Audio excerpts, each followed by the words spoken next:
It's not a bad shield because I get something out of it, but... Alright, let's just throw right here. They're staying in. Is Scizor that much of a core breaker for every team? Holy crap. Maybe it is. Don't tell me I get a boost. Oh my gosh, I got another boost? How? That's like literally 3-4 games in a row. 4 games, 3 boosts? Yeah, make that 5 games, 4 boosts. Yo, that's crazy. Oh, and we went CMP. Yo, Scizor is popping off.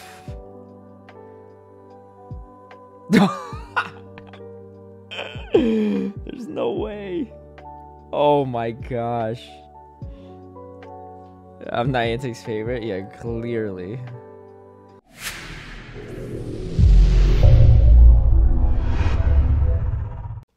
Hey everyone, I hope you're doing well.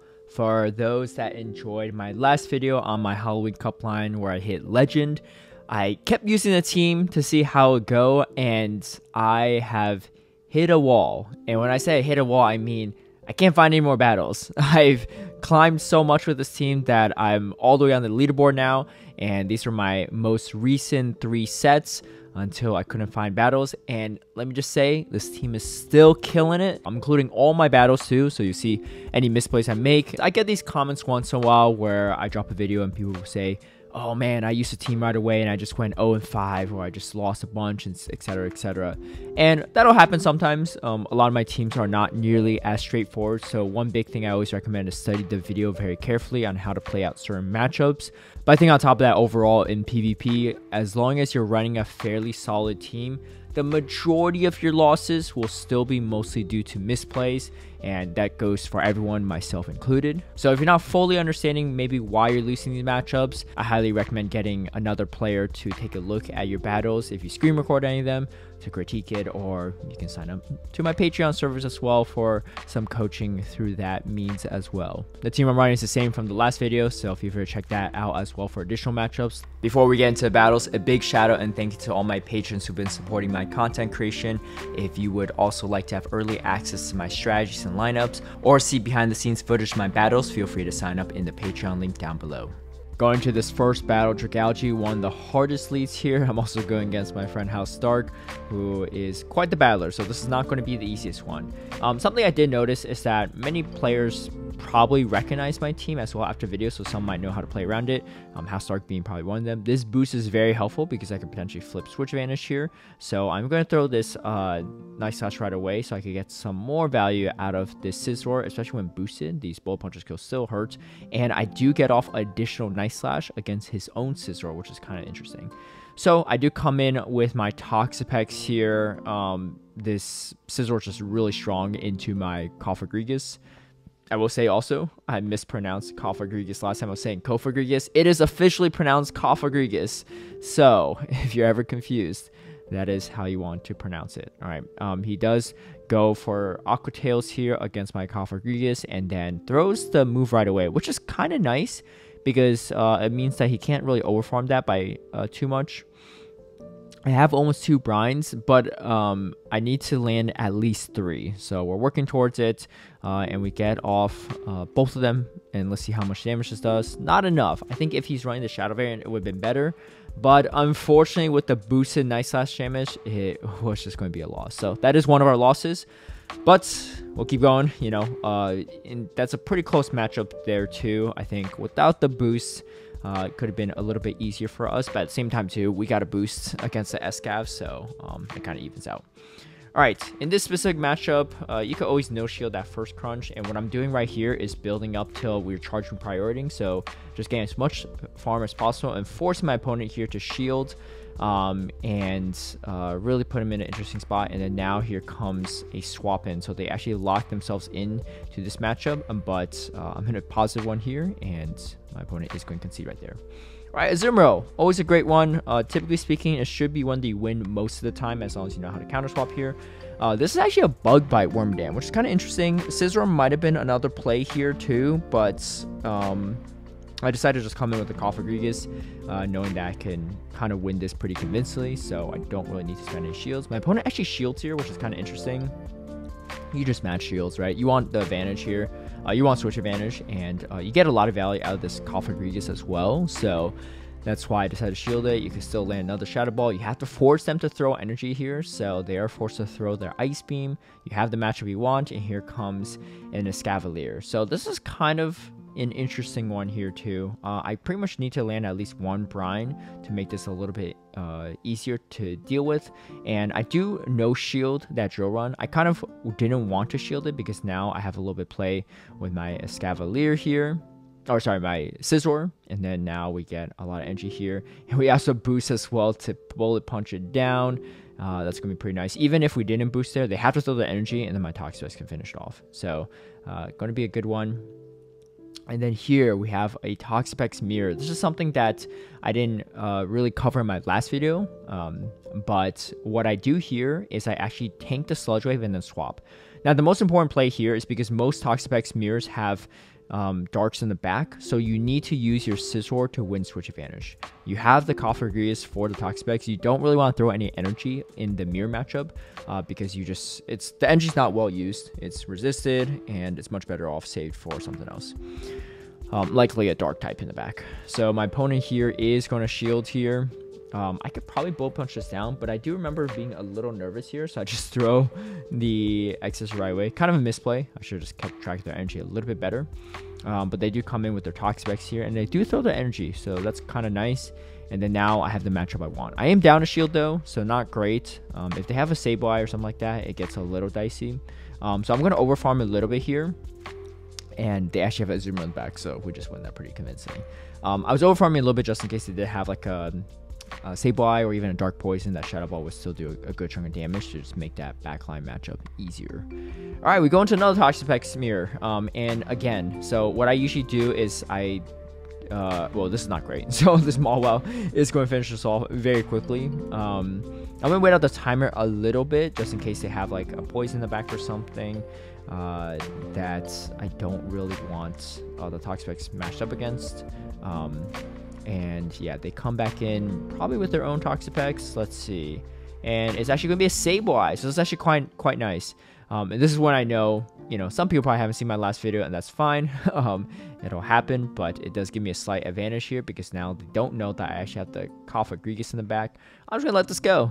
I could finish this off with the Cofagrigus. They actually swap right away as well, so I could just save my at least one shield for this Cofagrigus. I outpaced to the Psychics as well.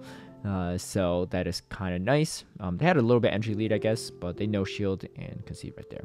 So we claim our first set here.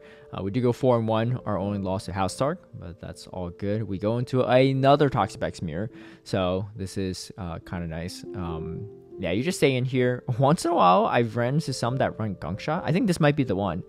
Gunk Shot is a lot more expensive of a move, so it's fine by me because it takes them a little bit longer to get to brine, but they did charge quite a bit here. And again, the most important thing is don't throw your energy unless you max out, right? Because if they come in with a dark type here, you need all that energy to maintain switch advantage. So I'm going to just start spamming these Night Slashes and really doing quite a bit of damage here. I think I just double shield this. I just want to win switch, and that's exactly what we do. We come away with some energy. Shadow Scizor with energy is always kind of meaningful.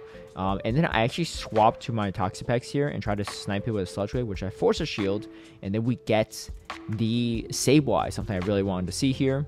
This is kind of nice because they have to throw the energy here, and I have two back-to-back X Scissors and Night Slashes stored, so that's quite nice. And then shields down. That Cofagrigus is not terrible against that Azumarill. So let's see what happens here. I'm going to go straight for the Night Slash because I can potentially boost, and it's a Night Slash range. They shield. Kind of interesting. So I'm going to throw another one, get rid of their Sableye, and kind of waste their shields. I end up boosting there, but I swap out.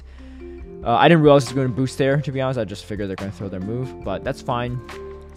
Unlikely they're running Hydro Pump and Ice Beam, so I figured play rough, I can survive. So I'm going to just optimize my moves here a little bit, and I do get to this final Shadow Ball before they take me out. Yeah, now able to finish it off. All right, Pawniard, kind of a weird one. You don't really want to see this on the Cofagrigus because they get to Night Slashes pretty quickly, and they resist all of your moves. A great catch by them to catch this on their Toxapex, but I'm going to come in with my Cofagrigus, and this is actually not too bad. With that brine damage in that mirror matchup, This Grigus now can actually potentially just farm down this Toxapex. And that's pretty good because I come out with almost 2 Shadow Balls. Obviously, you can't stack Shadow Balls, but you come out with a good chunk of energy.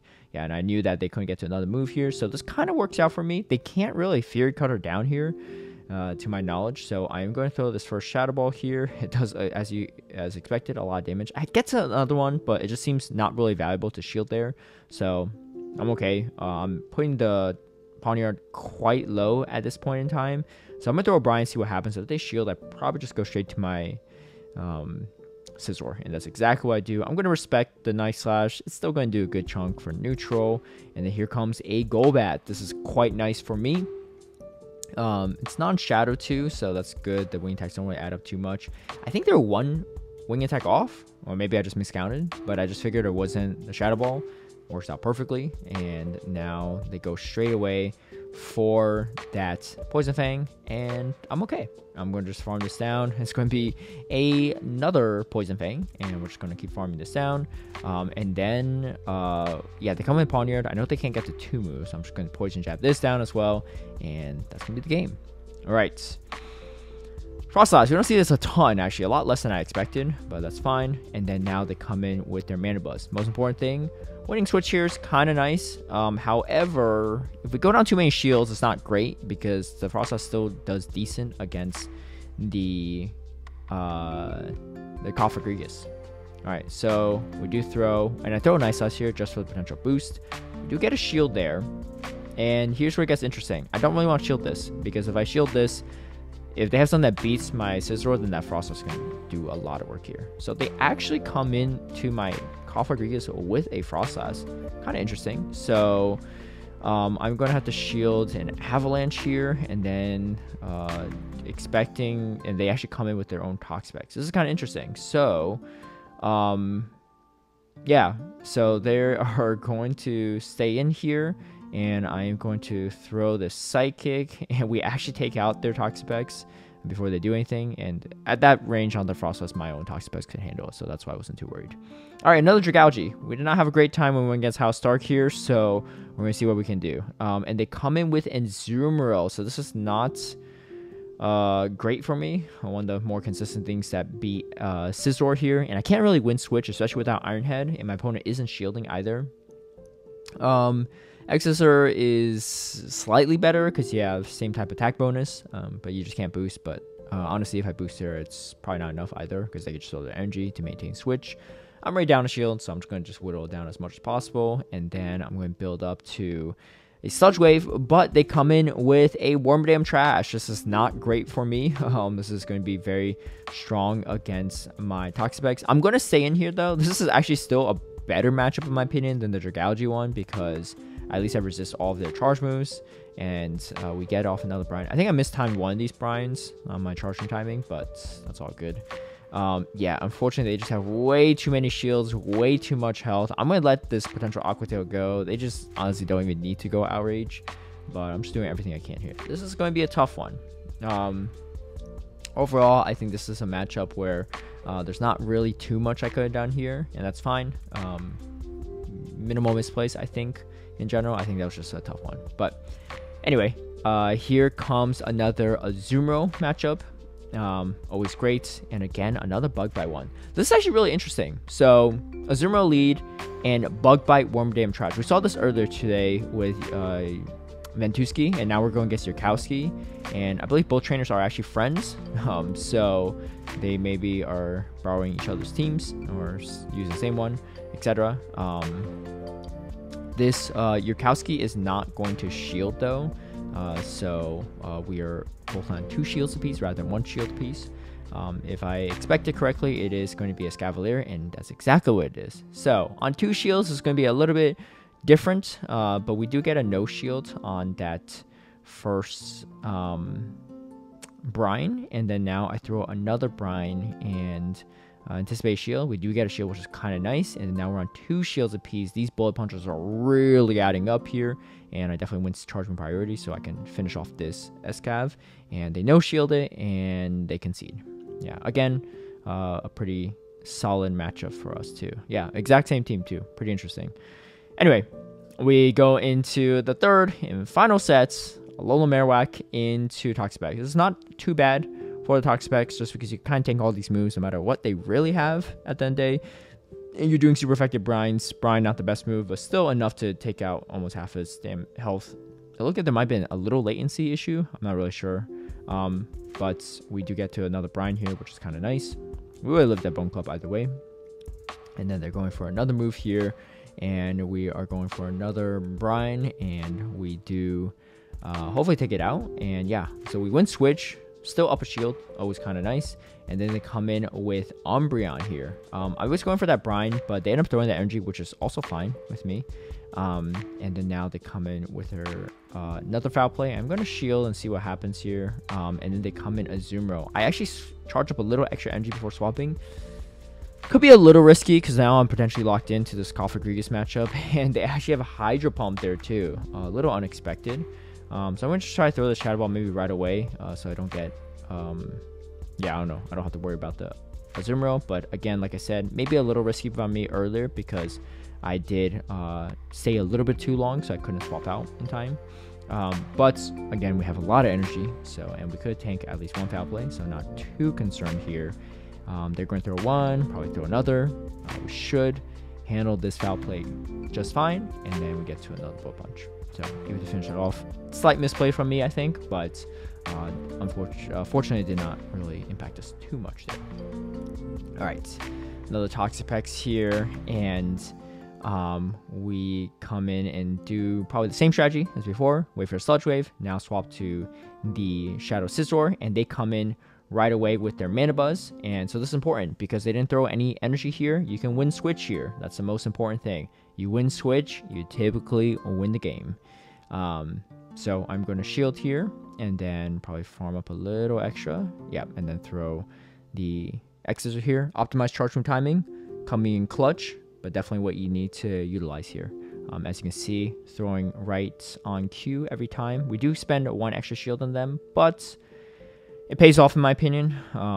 You just do, and they come in with Dragalge actually. That's actually really nice.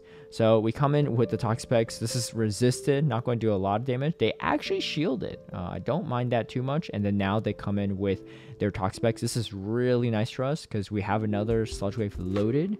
And then we have the Psychic ready. This might not even KO, which means I can farm it all the way down, which is really nice for us.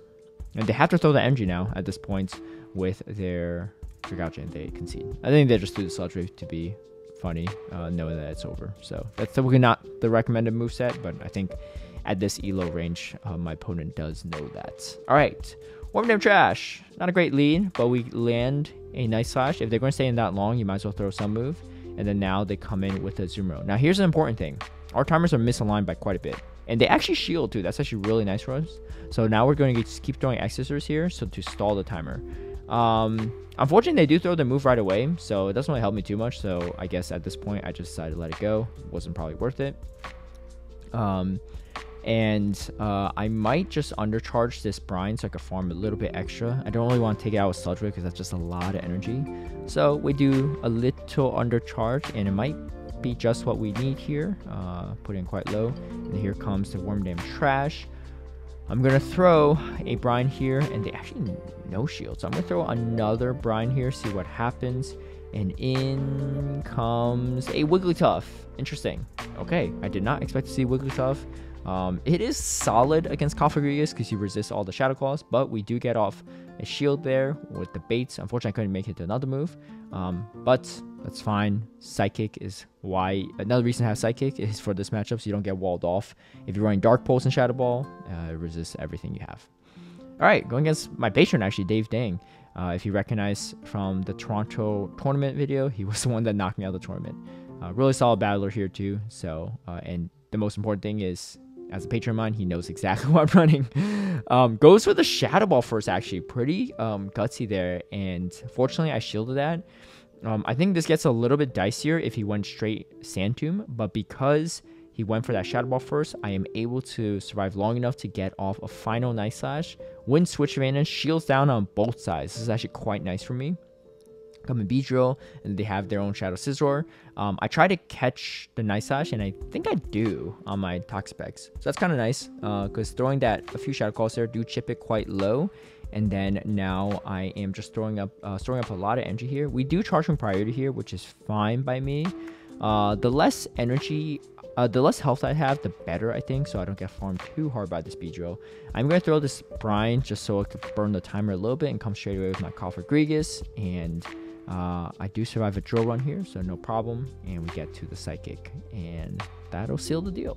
Yeah, first Runirigus lead I've seen, but definitely an interesting one for sure for this meta. Alright, a Shadow Alolan Marowak, and then here comes a Toxapex Safe Swap. This is not a good time for my opponent here, because this Runirigus has a lot of play into that Alolan Marowak as well. So I'm going to be positioned quite well for this back-end matchup. I'm not really sure how they're going to play this out, but again, you can just play around here. These poison jabs are no big deal. I'm going to overfarm a little bit, so I have some energy for that Alolan Marowak. And let's see what they come in with. Do they come in with the Alolan Marowak? No, they come in with a Sableye. This is fine by me. So we come in with Sableye, and then we come in with my Scizor here.